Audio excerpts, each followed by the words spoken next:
nas suas turmas, o professor Guilherme Pergolini, a professora Clarice Paim e o professor Tomás, está aqui comigo, né, que cederam gentilmente uma parte do seu horário de aula para a gente poder ter esse evento com um convidado especial.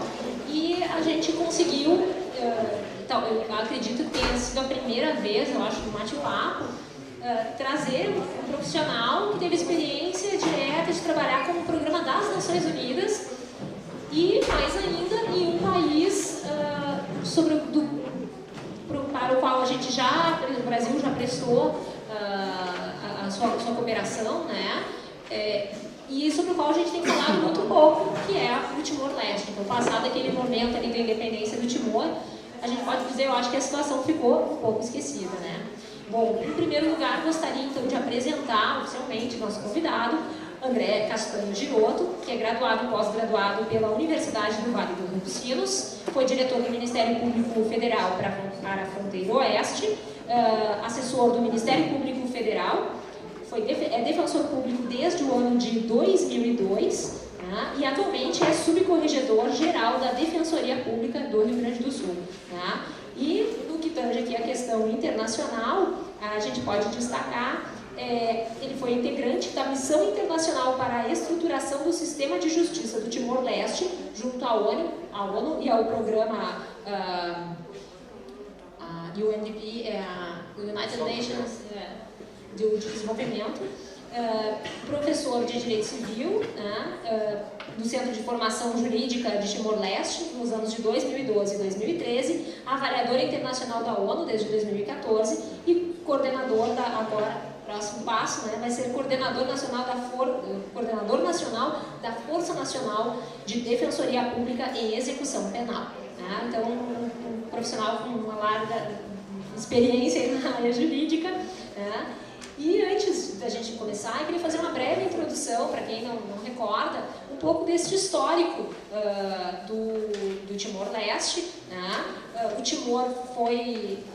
os portugueses chegaram ao Timor ainda lá nos anos 1500, né, período das grandes navegações, e quando houve a Revolução dos Cravos, na década de 70, que provocou a mudança de regime em Portugal, as colônias portuguesas conseguiram, né, direito à autodeterminação e iniciou um processo de transição de poder no Timor-Leste, que, no entanto, não foi conduzido, não conseguiu ser conduzido de uma forma pacífica. Exemplo do que aconteceu também com outras colônias, como Angola, Moçambique, que também enfrentaram problemas.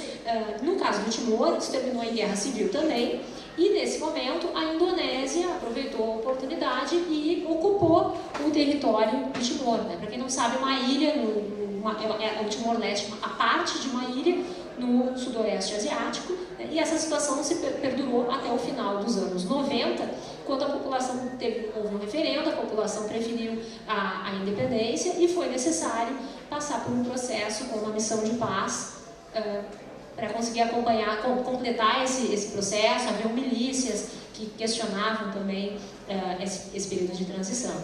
E então nós gostaríamos que o nosso convidado contasse um pouco dessa experiência dele, anos mais tarde, quando ele foi chamado então, pela ONU para compor um destes trabalhos, né, de reconstrução que foi feito. Bom, podemos começar então, André, pelas suas percepções, né, ao chegar ao Timor. Acredito que do ponto de vista até cultural, essas diferenças todas, né, e o estágio, a situação política e econômica que o Timor se encontrava naquele momento. Quais eram então os desafios para fazer esse trabalho de reconstrução do país? Bom, inicialmente, boa noite a todos. É um prazer compartilhar de algumas experiências que a gente teve ao longo da nossa vida profissional. Bom, a minha chegada quando...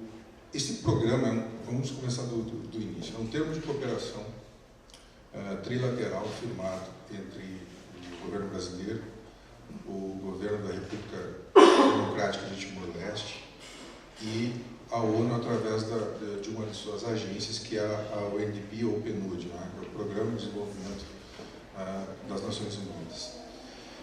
Esse acordo trilateral, no que diz respeito ao setor de justiça, ele foi firmado no ano de 2002. Vejam que, como relatado, a independência de Timor-Leste foi através de um plebiscito no ano de 99, e a independência de Timor, através da proclamação da sua república, foi em 20 de maio de 2002, mesmo ano em que o Brasil, Timor e ONU, através da UNDP, firmaram esse acordo trilateral de fortalecimento ou de criação e estrutura do sistema de justiça. Mas ele só foi implementado mesmo no ano de 2005. Ele só foi promulgado no ano de 2005, onde a oportunidade que foi a primeira deslocada, a primeira equipe de defensores públicos para Timor. A minha participação se deu na 6ª etapa do projeto, que foi, iniciei minhas atividades em Timor-Leste em novembro do ano de 2012, na condição de defensor público, com um objetivo claro de auxiliar na estruturação normativa, na estruturação de atuação e de postura e educação dos defensores públicos timorenses. Chegando em Timor, antes disso, uma preparação prévia, como a gente estava comentando agora há pouco, a Agência Brasileira de Cooperação, que ficou responsável pela execução, por coordenar a execução desse projeto, ela faz todo um preparo daqueles agentes públicos que estão se deslocando para lá para exercer essa função. Porque você está partindo de uma realidade social, cultural completamente distinta, eles fazem uma preparação toda para que você não receba choque cultural e possa melhor se adaptar àquela sociedade. Inclusive no que diz respeito à postura, à forma de comportamento, como se dirigir às pessoas. Há toda uma preparação social para que você não seja largado lá e se assuste e desista do jogo. Então eu cheguei lá em novembro de 2012, após toda essa preparação, no momento em que se questionava muito, estava na parte final da ocupação militar da ONU, né? A missão militar da ONU estava encerrando suas atividades e ela encerrou ao final do mês de dezembro, portanto eu tive ainda 1 mês e meio de convívio com a atuação da missão militar da ONU, que é a missão de pacificação. E a partir de então a gente participou dessa transição da ocupação militar da ONU para desocupação total e saber como a sociedade timorense ia se comportar sem a presença dos militares internacionais, que, na verdade, faziam segurança da rua, segurança social. Então, no primeiro momento, a gente sai de uma realidade, se depara com outra, e o susto é um pouco inevitável. Mas a preparação, a estrutura que esses cooperantes, tanto o governo brasileiro, como o governo timorense, como a própria UNDP, elas te fornecem, isso conduz um pouco de tranquilidade no trabalho. Evidentemente que você segue toda uma linha de orientação para não dar bobeira, né? Que depois o problema se transforma bem grave. Mas o Estado todo, eu digo, essa estrutura de Estado estava preparada para receber. Agora, realmente, a questão cultural, a gente chega lá,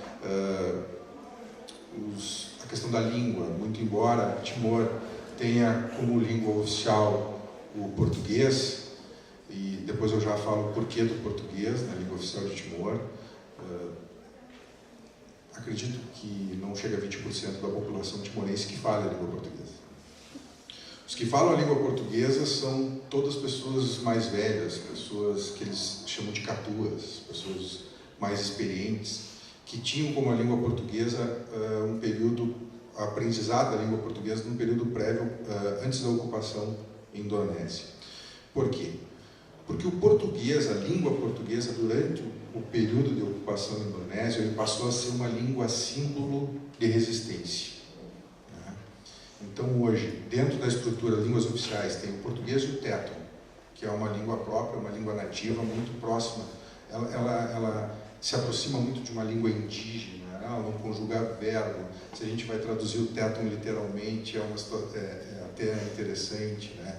Tipo, eu segurar folha, eu comer carne, né? mas esta é a língua, e a língua portuguesa, com todas as suas flexões. Ela era a língua de resistência, e por isso que ela foi mantida como língua oficial. Então, ela não é uma língua oficial porque ela é falada, ela é uma língua oficial porque ela é símbolo, o que é muito interessante. Então, até a gente se adaptar com todas essas questões, questão de língua, né? Ninguém ensina a gente a aprender. O tétano só se fala em Timor-Leste, não se fala mais em nenhum lugar. Né? Até todo esse período de adaptação foi um pouco complicado assim, nos primeiros 3 meses. Mas a estrutura de Estado, quando a gente chega lá, a gente tem uma estrutura de Estado organizada, né? com todos os seus problemas inerentes a qualquer Estado. Né? Nós temos o Timor tem uma questão, uma herança da Indonésia, que são os elevados índices de corrupção dentro da administração pública. Então, a gente teve que se deparar com tudo isso. Eu cheguei lá num momento em que os únicos advogados, na verdade, a Defensoria exerce uma advocacia pública, mas os únicos advogados habilitados para fazer defesas eram os defensores públicos. Ainda não havia uma ordem de advogados, não havia uma liga organizada de advogados, pontuais advogados exercendo a profissão. Então, todo o embate judicial, toda a defesa, inclusive do próprio Estado timorense, era realizado pela Defensoria Pública. Eu cheguei num momento conturbado, onde nós tínhamos uma ministra da Justiça sendo processada, com a acusação de corrupção e participação ativa em negócio, que era um problema de licitação, onde esse processo foi destacado para a minha responsabilidade. Então, eu atuava nesse processo na defesa dessa ministra da Justiça, junto com o Defensor Público Geral, né, que é o único Defensor Público Geral desde a criação da Defensoria. A Defensoria não experimentou outros, porque ele se mostra uma pessoa muito proativa, muito dedicada à estruturação da Defensoria Pública. Eu tive que abraçar essa bronca, né? Vamos fazer a defesa da ministra da Justiça de Timor. Um brasileiro chegou faz 15 dias e vai ser ele a bola da vez. E aí teve toda uma série de problemas que a gente teve que enfrentar em razão disso, né?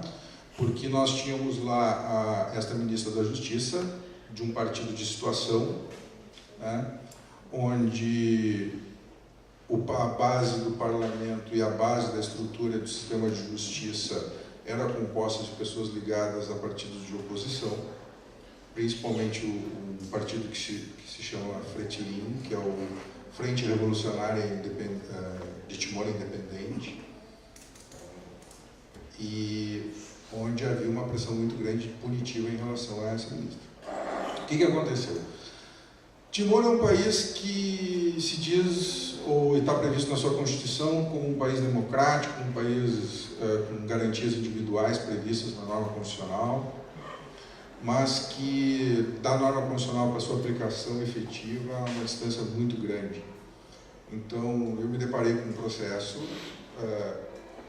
fora de aferição de culpa, né? Não adentrando se tinha responsabilidade ou não naquela imputação criminosa que estava sendo atribuída à ministra.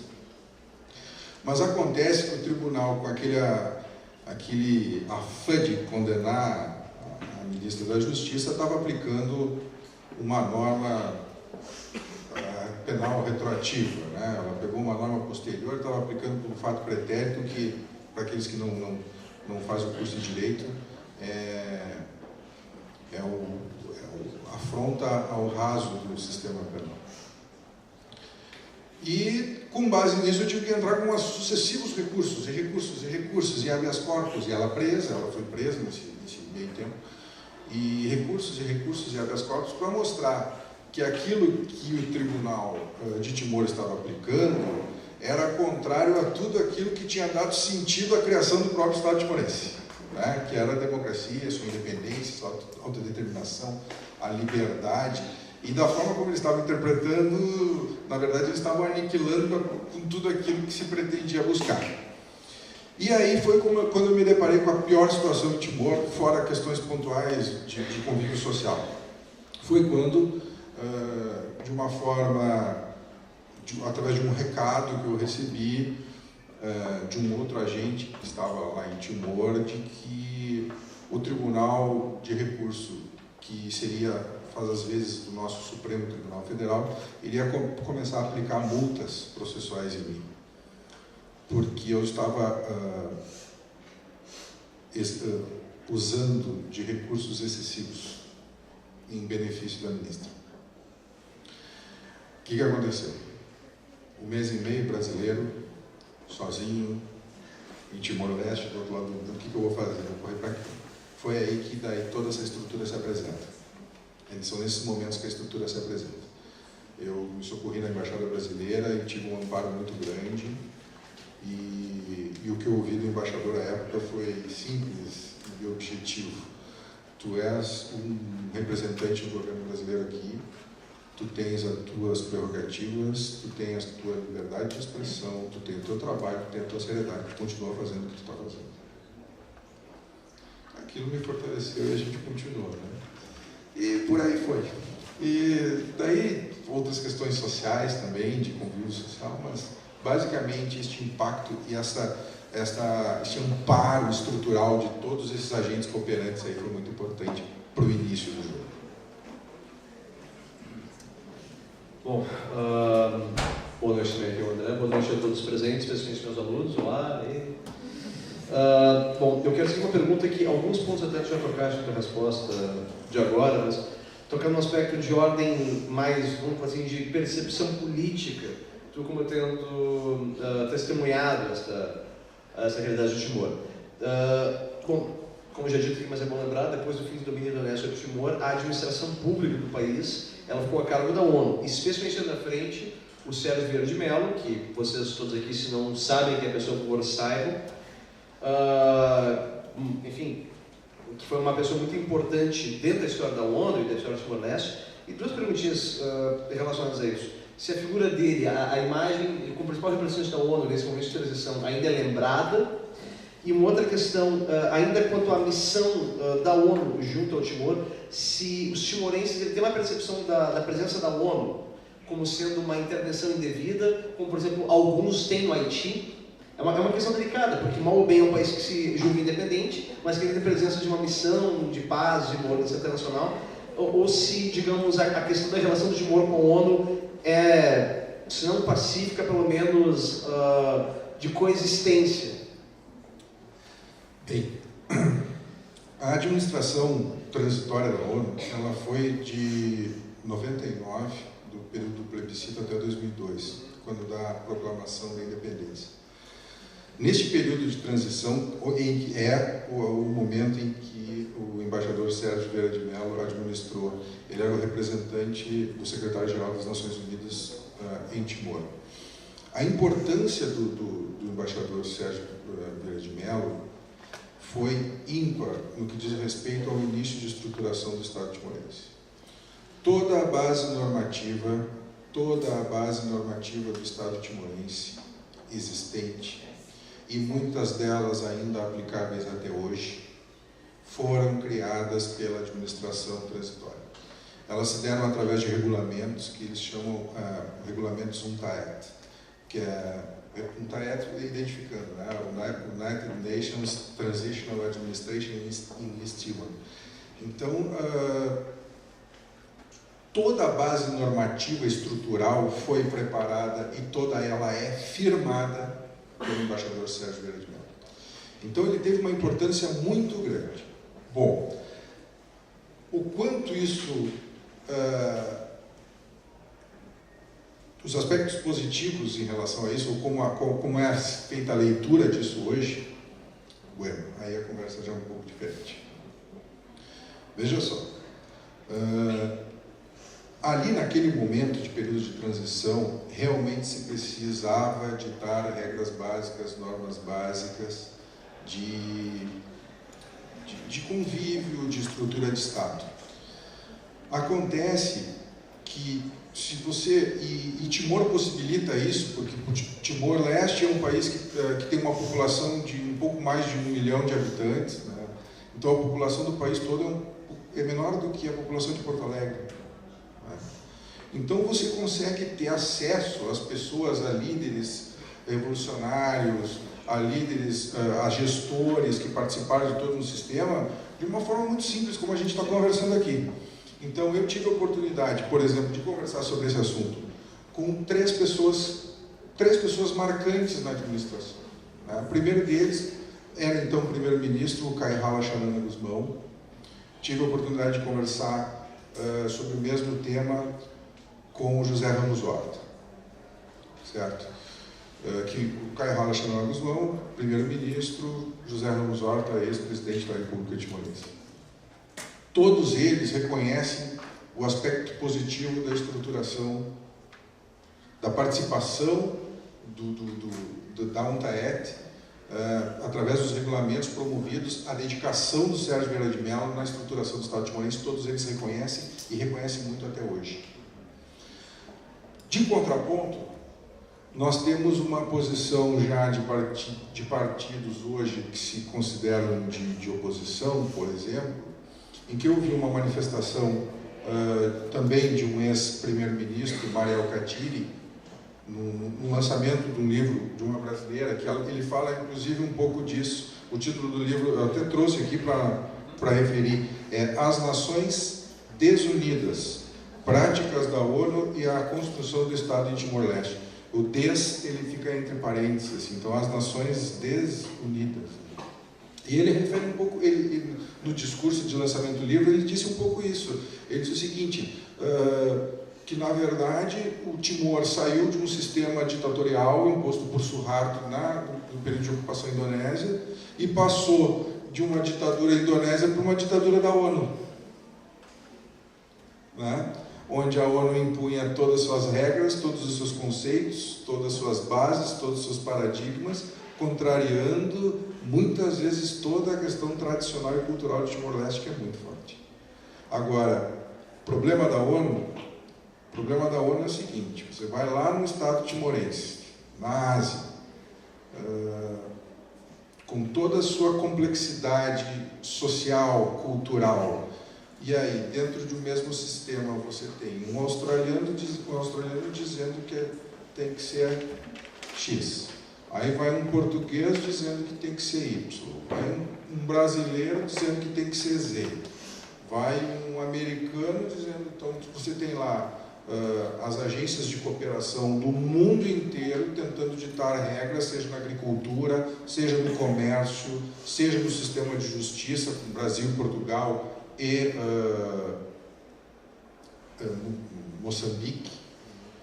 E aí você vira naquela Babilônia, ninguém mais sabe o que é nada, e todo mundo dizendo, pô, mas eu não sei mais o que fazer, eu vou para o lado de lá, eu vou para o lado de cá, eu vou para o outro lado.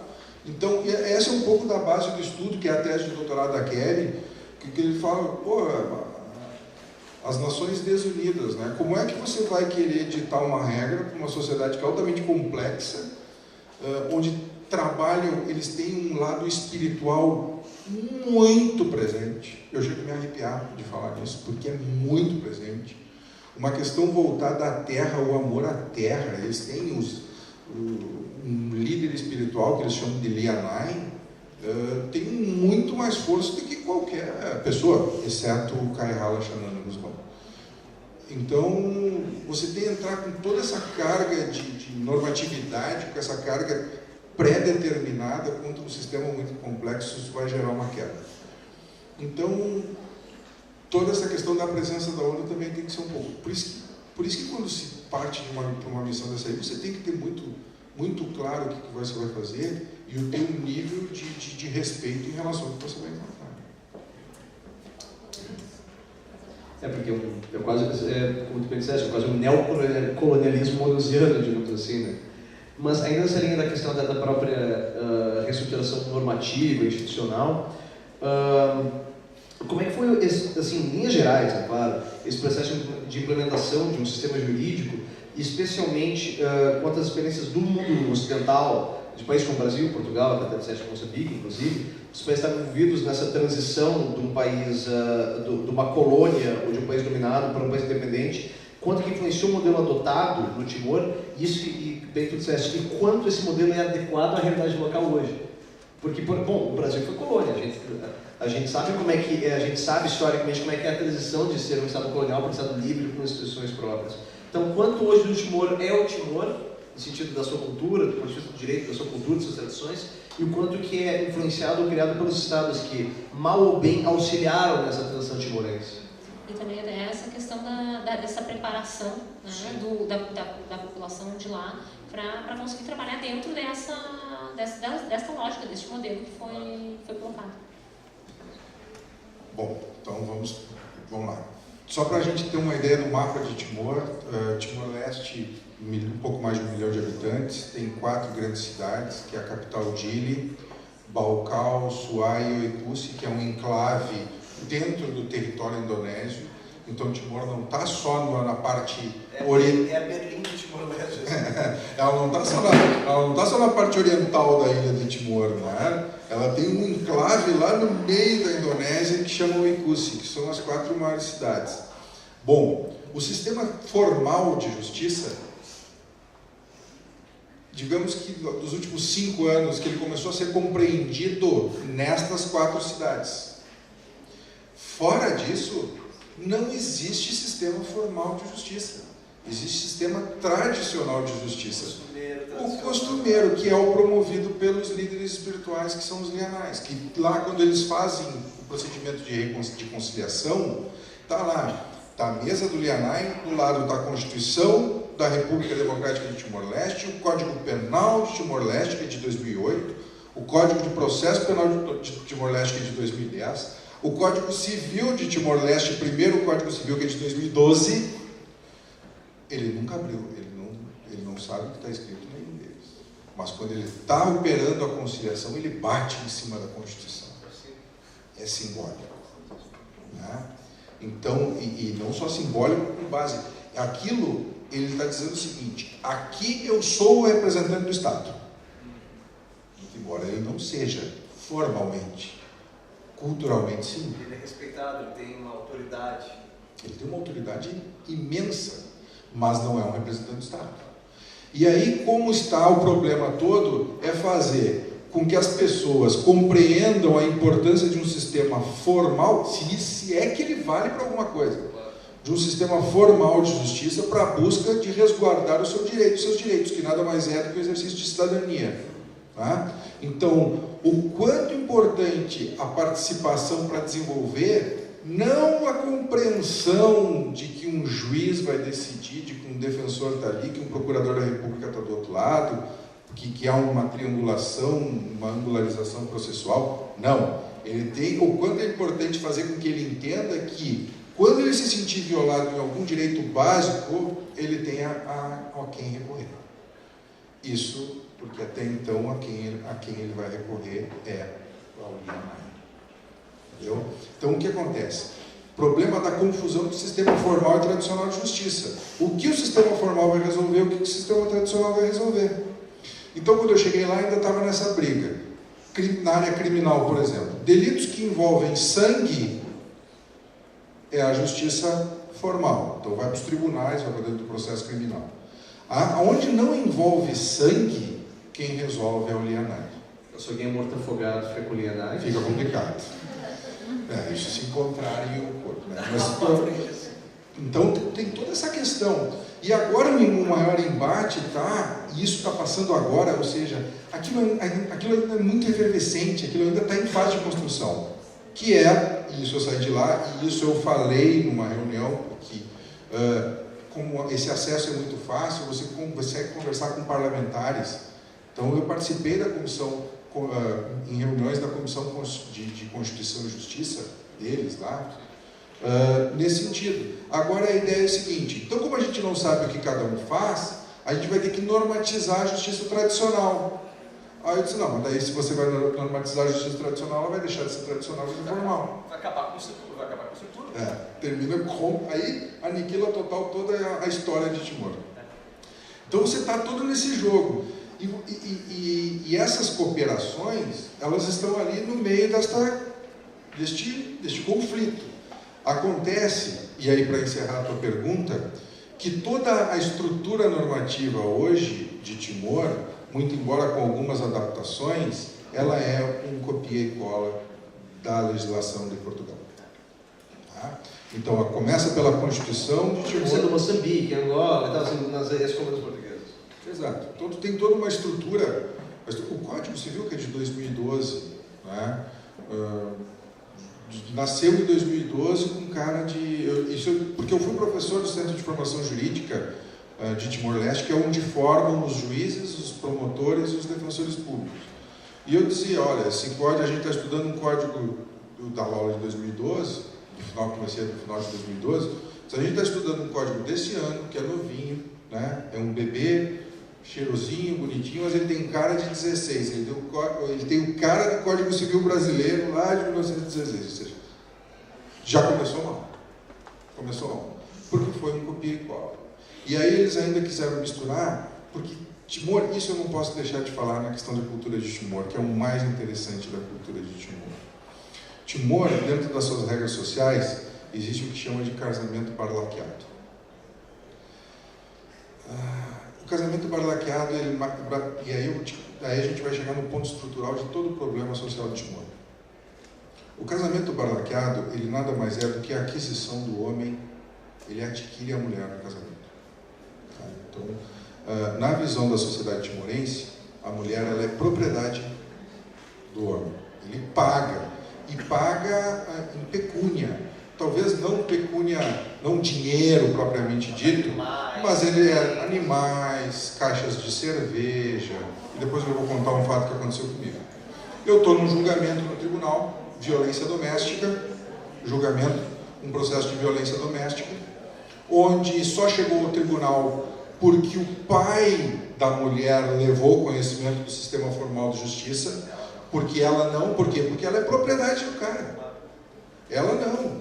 O pai levou conhecimento do Tribunal do Sistema Formal de Justiça, uma violência doméstica, e eu estava até curioso no que estava acontecendo, disse assim, mas por que o senhor, se ela não veio trazer, por que o senhor trouxe o caso ao Sistema Formal de Justiça? Aí eu disse assim, porque ela não é propriedade dele. Eu disse, mas isso não é a base do casamento parlaqueado? Entendeu? Eu tenho que respeitar a cultura do cara. Se pôr no lugar da pessoa. Eu tenho que respeitar a cultura do cara. Mas isso não é a base do casamento parlaqueado? É, mas acontece que ele não pagou tudo. Então, se ele não pagou todo o barlaque, ela ainda não passou a ser propriedade dele. Então, ela ainda é minha. É tipo Pátria Famílias em Roma. Assim, exato, exato. Então, vocês vejam que tu tem toda uma questão cultural muito forte, que você tem que trabalhar, você tem que compreender, você tem que entender, porque a primeira sensação, o teu primeiro impulso é dizer, para que está tudo errado. Sim. Mas tu é de fora, tu é de fora daquela realidade, tu é um intruso. Está tudo errado para mim. Eu não sei o quanto está errado para eles. Então, tem todas essas questões. Então, você tem uma legislação portuguesa formal, né?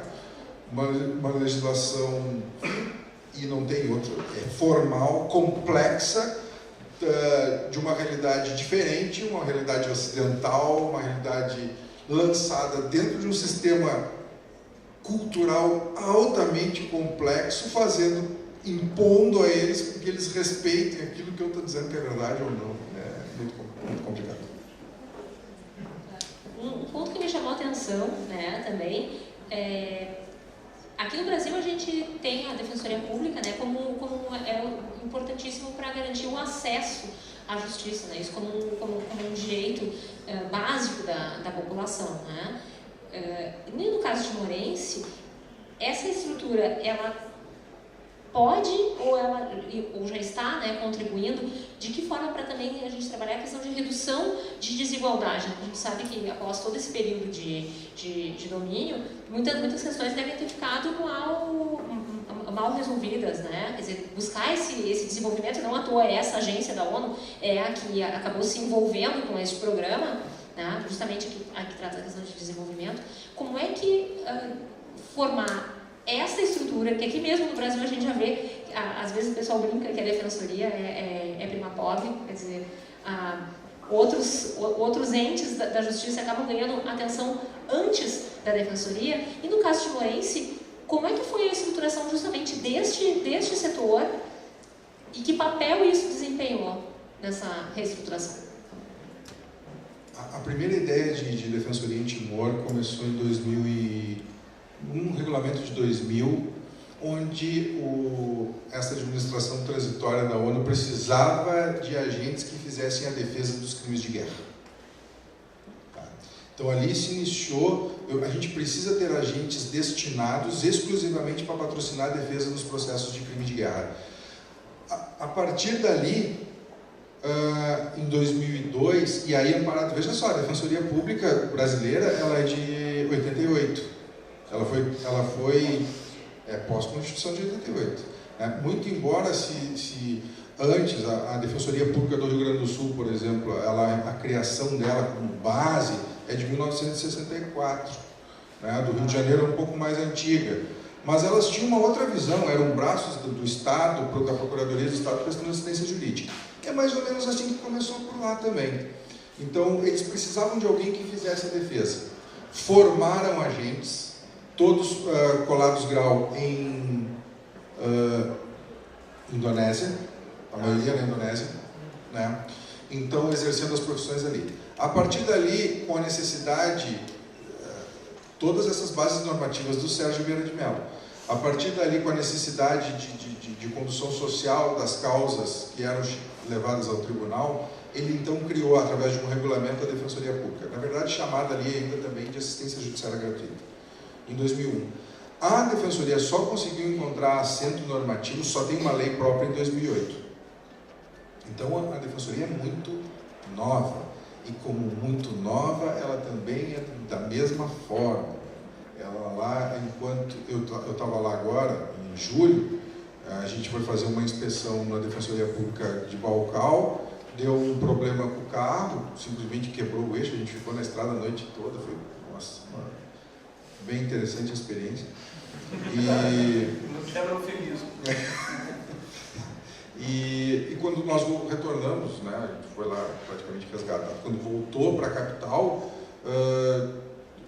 no outro dia eu fui conversar com o defensor geral, olha, eu preciso arrumar esse carro aí, porque a semana que vem a gente tem que ir para o Assuai. Aí eu disse, não tem como arrumar, tenho $26 dentro da conta.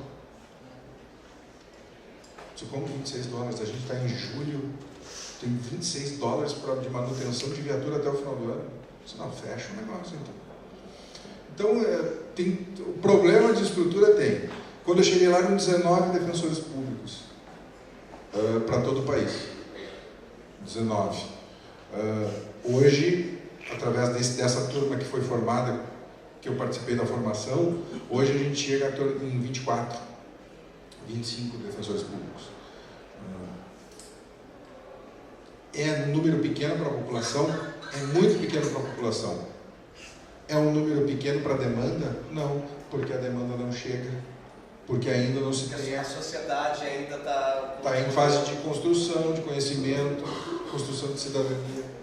Então é um jogo bem interessante isso tudo. Bom, eu tenho aqui uma pergunta final, mexer um pouco mais com discussão ou reflexão de ordem política internacional, para trazer um pouco mais para os nossos estudantes de relações internacionais aqui.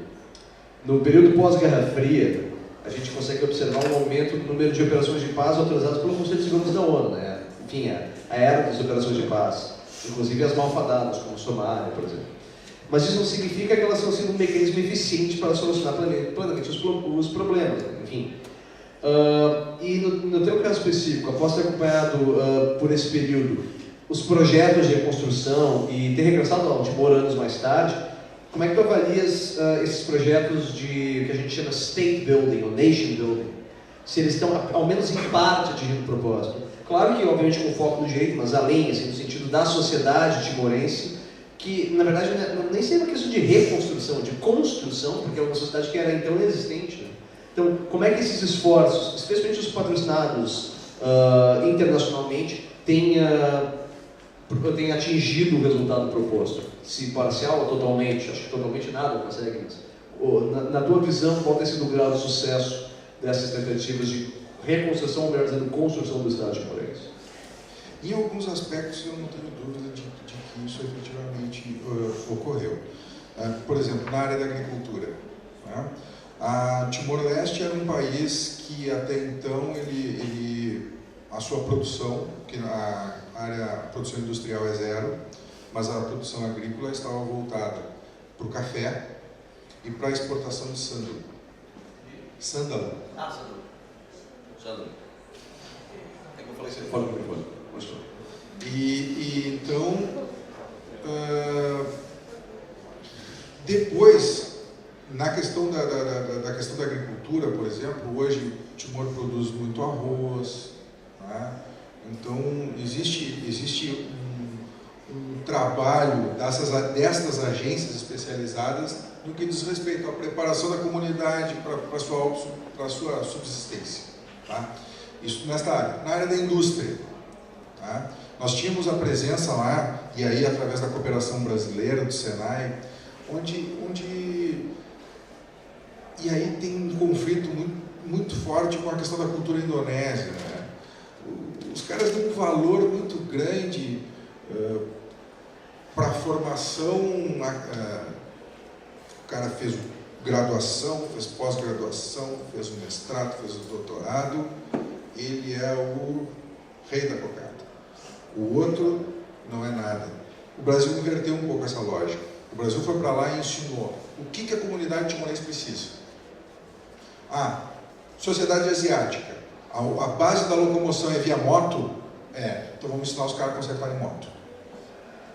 Vamos ensinar os caras a serem mecânicos. Certo?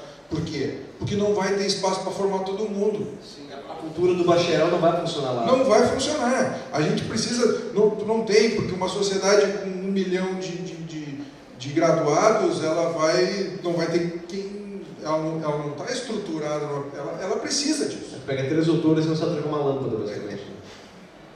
Aí, o que acontece? Então a presença foi muito grande. Calor, verão o ano todo, calor absurdo, dinheiro injetando, tá. Tem muito ar-condicionado. O que o Brasil foi lá e ensinou? Os caras técnicos de manutenção de ar-condicionado. Tá? Então a presença nessa área de comércio, assim, por parte da agência da cooperação brasileira foi muito interessante. Bancos, ensinando a operação, as operações de crédito. Estrutura de Estado mesmo, na questão de gestão pública, tem de vários países. A Austrália entra muito forte na questão de perfil de funcionário público, porque Timor ainda é um país assistencialista. Né? Talvez até resultado de uma carga de culpa aí, porque 1/3 da população foi dizimada nesse processo de resistência, de ocupação. Mas, então existe isso. Qual é o problema? O problema é você querer fazer com que eles pensem como você pensa. E aí que é o perigo, porque a retirada, a maior preocupação hoje dessas operações no momento em que sairmos daqui de forma definitiva, consegue se manter, consegue se sustentar esta produção, sim ou não? Acho que ainda não. Aí a conclusão que a gente conversa lá, porque, com todos esses operadores, e a gente convive muito com o pessoal das outras áreas, não tem como. A agência, a parte de portos, por exemplo, gestão de portos, todo o abastecimento de Timor é feito pelo porto de Dili, que é a capital do país. Então, quem é que está ensinando, capacitando o pessoal a gerenciar esta distribuição de mercadorias dentro do país? É uma agência alemã. Então, ela ficou agora muito mais fracionada, capacitando pontual. Né? Vencida aquela primeira fase de tábula rasa, assim, agora está virando mais pontual. Então, aí começa a dar resultado. Né? O porto de Dili hoje, ele consegue liberar um container, talvez no tempo até mais célere do que o Porto de Santos. talvez não como de Singapura, que leva 48 horas, mas de Santos, lógico que a demanda é bem menor. Acho que comprar com Singapura é um pouco covardia. Mas é que lá tem 3 caras operando também. Só por fim, e aí agora talvez para o pessoal das relações internacionais, o porquê de todo mundo fala em Timor, todo mundo questiona, mas o porquê, qual é o interesse no Estado timorense? Timor é uma ilhazinha de tamanho de área menor do que o Sergipe, né? O que importa? Toda essa confusão mundial, por que está todo mundo lá de olho em Timor? Bom, Timor é um grande produtor de petróleo, tá? E aí começa todo o problema. E todo o problema histórico de Timor. Todo o problema de Timor começou na Segunda Guerra Mundial, certo? Por quê? Porque o Japão tentou ocupar o território australiano via Timor. Porque de Timor para a Austrália são alguns 400, 500 quilômetros de distância. É bem perto. Então, o Japão tentou ocupar o território timorense para ser uma via de acesso à Austrália na Segunda Guerra Mundial. O povo timorense, na época, lutou contra o exército, contra as forças japonesas, para proteger, lógico, apoiado pelo exército, pelas forças australianas, para proteger o território australiano. Certo? Superado esse problema da Segunda Guerra Mundial, ok. Quando Portugal declarou a autodeterminação do povo timorense, que aconteceu em 28 de novembro de 1975,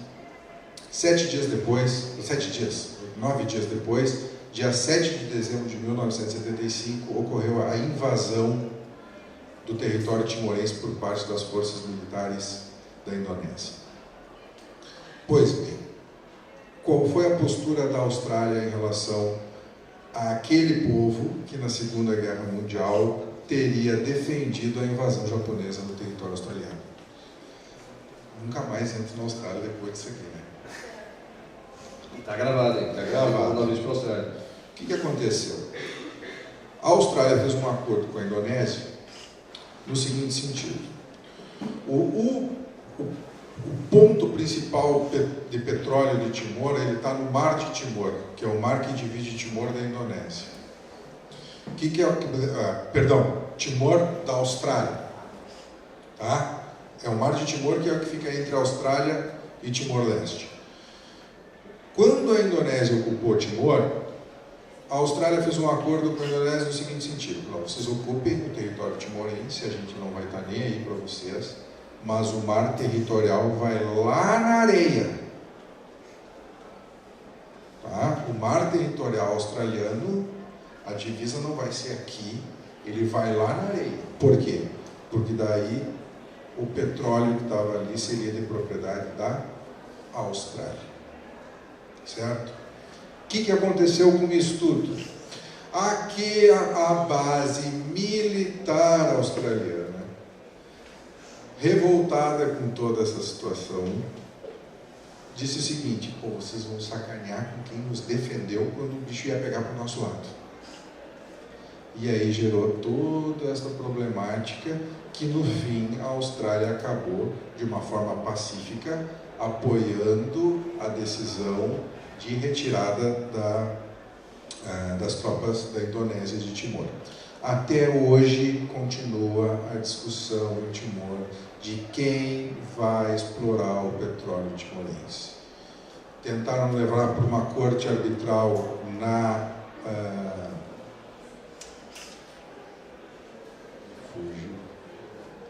Sudoeste Asiático, bem no fim.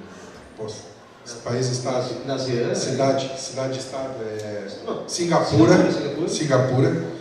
para uma corte de mediação em Singapura, não deu certo, começou com processos judiciais. Na Corte Internacional de Justiça, inclusive, não? Mas agora os processos estão sendo julgados pela Justiça timorense, e aí o problema foi o seguinte, são empresas australianas, né, que estão processando Timor em relação à exploração de petróleo, deu uma confusão, algumas decisões com ganhos de causa ou com prejuízo na decisão para o governo timorense. Como a base estrutural era toda de internacionais, o primeiro-ministro simplesmente disse o seguinte: não quero mais ninguém apitando aqui, todo mundo embora. Mandou todos os juízes, todos os internacionais que operavam no sistema de justiça, mandou todo mundo para casa, cassou o visto de trabalho de todo mundo, expulsou todo mundo do país, expulsão de juízes, de promotores, de toda a base. E está começando agora uma auditoria no sistema de justiça de Timor para começar isso tudo de novo.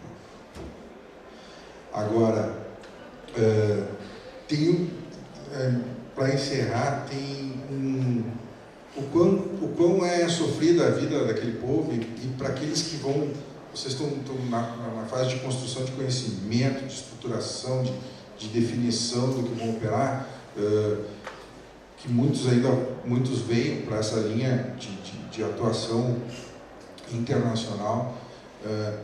Não esqueçam jamais, quando se depararem com essas comunidades que têm a sua identidade própria, o respeito total e absoluto à natureza dessas pessoas. Né? Os intrusos somos nós.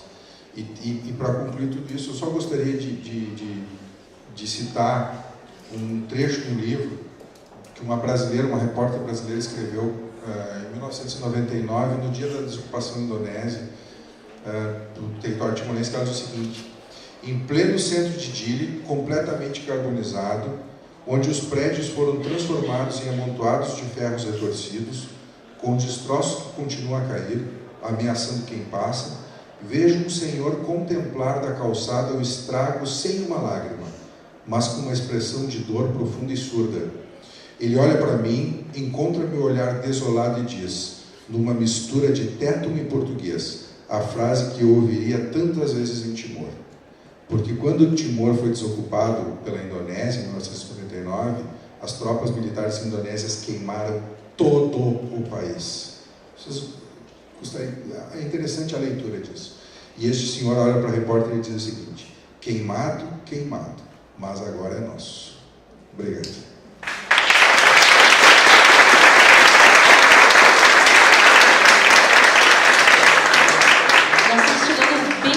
Nosso horário final, eu gostaria de abrir espaço para pelo menos uma pergunta da plateia, por favor. Resume em uma, Brito. Uma rápida e uma mais rápida. Vamos lá. A primeira é esse petróleo que está no litoral de Timor-Leste, ele está sendo explorado agora, e se tiver, por quem? Não sei. E a segunda é como é que está a situação atual do país. Como é que está agora na reconstrução, etc. Então, você pode ser demissões em massa de juízes. Ele é explorado por empresas australianas, tá? Que tem know-how e tecnologia para isso. Né? O Estado de Timor não tem condições. O problema está o recolhimento dos fundos do petróleo. Tá? E aí que vem o interesse dos Estados Unidos, porque os fundos desse petróleo estão depositados em bancos americanos. Tá? Que são bilhões e bilhões de dólares, que tem dia e hora certa para acabar, 30 anos. Então, a maior preocupação hoje do Estado timorense é, se a gente não aprender a produzir alguma coisa que nos dê sustentabilidade econômica, nosso Estado a bancarrota vai aparecer em 30 anos. Data e hora certa. Estrutura de Estado, tu quer dizer, por exemplo, em relação à violência, essas coisas assim? Não, o Estado, se você chegar em Dili, Dili é uma das cidades mais lindas que eu já vi. A beleza natural de Timor, ela é virgem.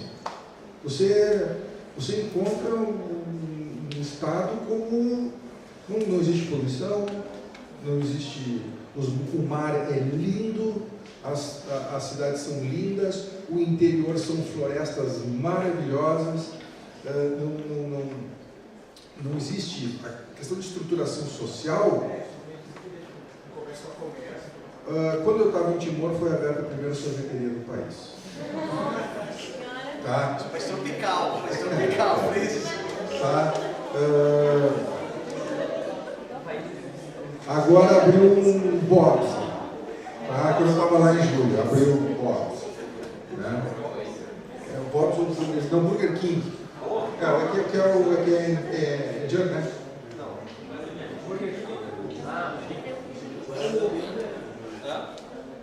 É o box do Burger King, ele que é dessas empresas internacionais. E então é boa, sei lá. É desse X. É o McDonald's transgênico. Então, tu tem essas questões, sabe? Mercado, por exemplo. Tudo isso é abastecido via porto, porque o país não produz nada, a não ser café e arroz. Tá? Então, tudo isso e peixe, né? Que é um recurso natural. Agora, o país não produz nada, então entra tudo via porto. Né? Então, eu peguei épocas que eu tinha que ir no mercado e comprar, sei lá, 100 garrafas de água mineral de 1,5 litro, aquelas garrafinhas, porque tinha ameaça que daqui a 15 dias entra na água no país. Então, você vai lá e compra 100, porque a semana que vem não tem. Então... Não, o custo de vida... Não, aí tá. É o seguinte. A tua pergunta é muito interessante para quem vai. O salário mínimo em Timor-Leste é $115. Tá? Esse é o salário mínimo em Timor. O custo de vida em Timor, ele é interessante para quem é timorense. Para quem é malai, que é o internacional, o estrangeiro que está lá, é altíssimo. Porque daí você vai comprar um tomate, ele olha para a tua cara, tu já dobrou a esquina e já sabe que tu é malai, né? É pelo jeito de caminhar. Então tu chega lá e diz assim, quanto é que está o tomate, senhor? Dólar todo, $3. Você sai, vira as costas, chega um timorense, dá um tomate, 10 centavos. Muito justo. Então é assim. Por quê? Porque, sim, os salários dos internacionais são mais altos. Um juiz, as carreiras jurídicas, agora falando só para você ter uma ideia, as carreiras jurídicas lá em Timor são todas equiparadas, todo mundo ganha igual. Um juiz, um promotor de justiça e um defensor público, o salário é $1.050. Esse é o salário. Certo? Então, se você é malai e vai alugar uma casa, essa casa não sai para um aluguel para você por menos de $2.000. Agora, você vai chegar para o timorense e vai dizer que você paga $2.000 de aluguel, ele te expulsa a pontapé. Não. Você tem não. E eles são curiosos, eles querem saber tudo da tua vida. Quanto paga de aluguel, quantos carros tem filho, né? Filho, principalmente, é a maior pergunta deles. Então, tem toda essa complexidade ali que você tem que administrar no jogo. Você vai num restaurante, o preço muda. Tem lá o transporte público de Dili, é feito por microtáxi ou microlex, que chama, né? Internacional não consegue entrar dentro do microlex, seriam tipo as lotações nossas, tá? Internacional não consegue entrar dentro do microlex para fazer o transporte público. Por quê? Porque Malai tem que pagar mais caro. Malai tem que ir de táxi. Ali, aquele preço, custo baixo de transporte público é para timorense. Então você vai tentar entrar no microlex e eles te jogam para fora. Não é. A não ser que você seja, que não é nem o teu, nem o meu caso, uma menina muito bonita. Bom, gostaria então de... Vamos encerrar por aqui, já estamos no nosso horário. Quero agradecer muito a presença do André Girotto, que veio aqui compartilhar essas experiências conosco. Né? Agradecer a presença de todos vocês, alguns alunos que vieram aí, que não estavam em sala de aula, mas nesse horário, mas vieram também acompanhar a nossa atividade. E até a próxima. A gente deve ter agora mais um bate-papo aqui na Zona Sul, mais 2 previstos lá para o Campus Papa. Todos estão convidados, né? Se puderem acompanhar as próximas atividades, a gente divulga a agenda em breve. Gostaria de pedir uma salva de palmas